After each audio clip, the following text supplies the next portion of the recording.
It's a wet, drizzly old day, so we decided we would head off in search of some alternative fun and games that doesn't require being outdoors at all. See you guys in a bit.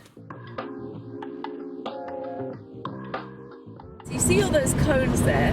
There's 11 miles of cones like that, and somebody ended up going in the wrong lane and there's no way to get out of it, so they're just stuck, and it's 30-mile-an-hour speed limit there. So they're going to be there for ages. So we've travelled all the way to Kent to go to this brewery that we were recommended to by a subscriber. Viv here in the UK suggested that we go to a brewery that is in Folkestone. Now we were looking all around and this is the only one that we found that is possibly the one. But either way, as it's such a wet and windy day, we thought we'd check out this brewery because it's nice and dry and have a bit of food, see how it compares to the one in the Netherlands. And it's going to be fun because I love going to breweries and eating their burgers. Oh, he's going to have a burger? What a predictable thing to do. If you guys have any other suggestions for places I can go and check out or visit or explore or anything like that, let me know in the comment section below. Boom.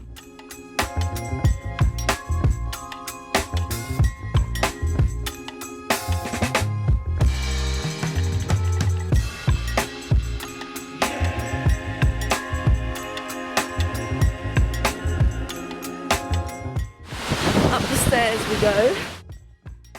When we first walked into the brewery, it definitely had a sort of warehouse industrial vibe to it with exposed pipes, and yet at the same time it kind of had a winter lodge or cabin feel too.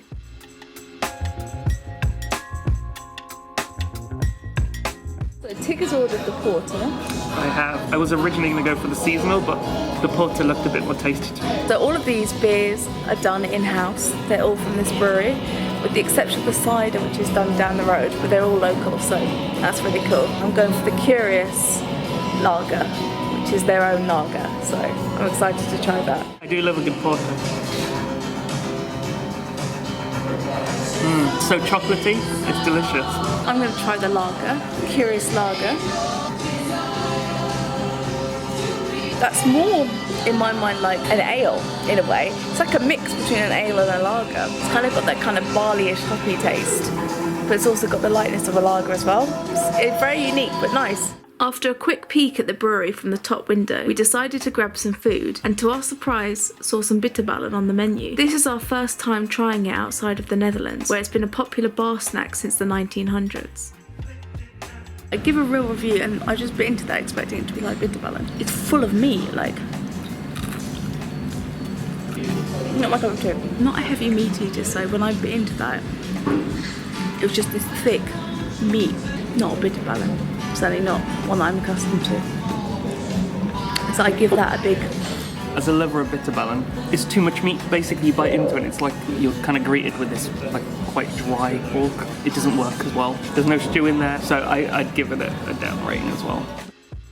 Onwards and upwards, this burger and pizza looked more tasty. Tig dived into his burger and absolutely loved it. You can really taste the apple coming through, and they seem to like putting apple in a lot of their stuff. That's a good burger.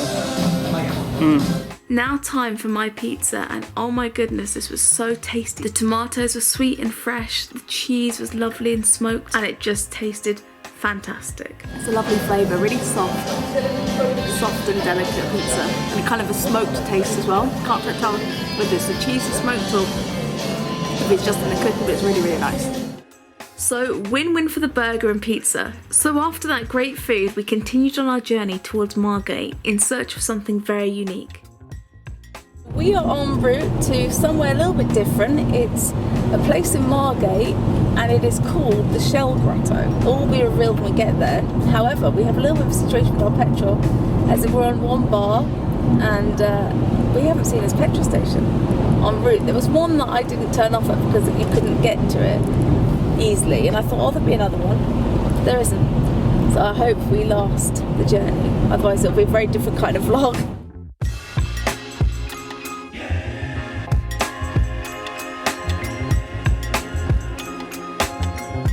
So on a seemingly normal street in Margate was something very unique and hidden. It's got such a strange and eerie feeling here, doesn't it? Yeah, it's quite odd. I don't know if it's the time of year or something, but it just feels like a bit desolate. I think it is the time of year. I think all the rain makes everywhere feel a little bit like that, a little bit bleak. Anyway, let's head into the Shell Grotto. So on a quiet residential street, at the back of this shop, there is a shell grotto, which is located underground and surrounded by mystery. This is really cool, guys. This was discovered in, I think, 1837. It must have taken a lot to build this from scratch. These little details, these little shells here. Just think about the sheer scale of this. Though the origins of this cave is not known and its purpose is surrounded in mystery, it's very pretty to walk through and definitely sparks your curiosity. What was its purpose? Was it supposed to be hidden? As we walked through the passageway to the altar chamber, our curiosity grew even more. There are 4.6 million shells covering the walls of this grotto. Never seen anything like this before. The origins of this grotto are not known. It is very unique and very pretty. It's the biggest in Britain of this kind. And they had a seance in that other room. There's a picture from back in the day where they're having the seance. It looks kind of eerie. Oh, you can see the creeps.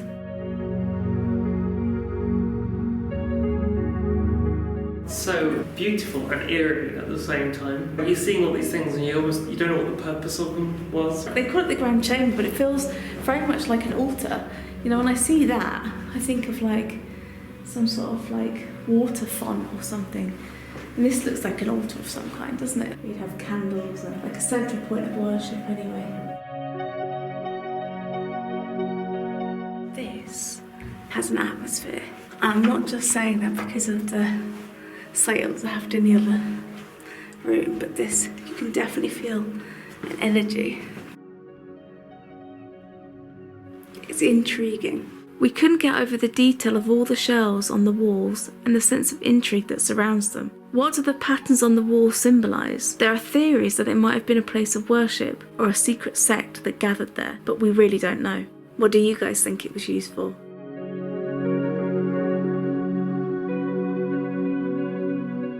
I hope you guys enjoyed exploring that. It's quite eerie, and when the sound really travels through these passageways, so when the seagulls were flying overhead, it echoed, it added to the whole vibe and atmosphere of this place. It's definitely worth visiting if you're in the UK and in this area. This is what the grotto would have looked like on the inside when it was all clean and new. It's lovely and shiny. It definitely makes a big difference. It makes it look less eerie when it's nice and bright and colourful like that. So after exploring the grotto, we decided to take in some fresh sea air.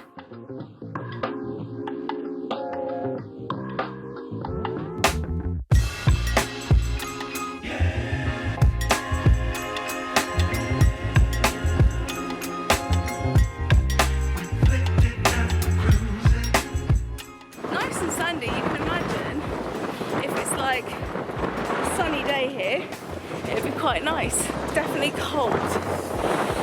Very wintry, very windy.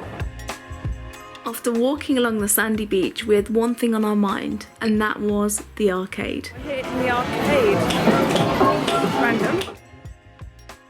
We've just done a virtual reality thing. It was so strange. It was like a roller coaster, but I have to say it was going very close to our private bits. You did actually feel like you're going to fall out of the chair multiple times. It was kind of very impressive. So Tig and me battled it out over air hockey, with Tig just taking the game by 1 point. That wasn't fair. Losing vlogging and doing this at the same time, so I'm going to put it away. I'll see you guys afterwards. Until next time, guys, see you on the flip side. Wish me luck out there when I try and film the brewery itself. Blurry, that's what it's said. Shut up.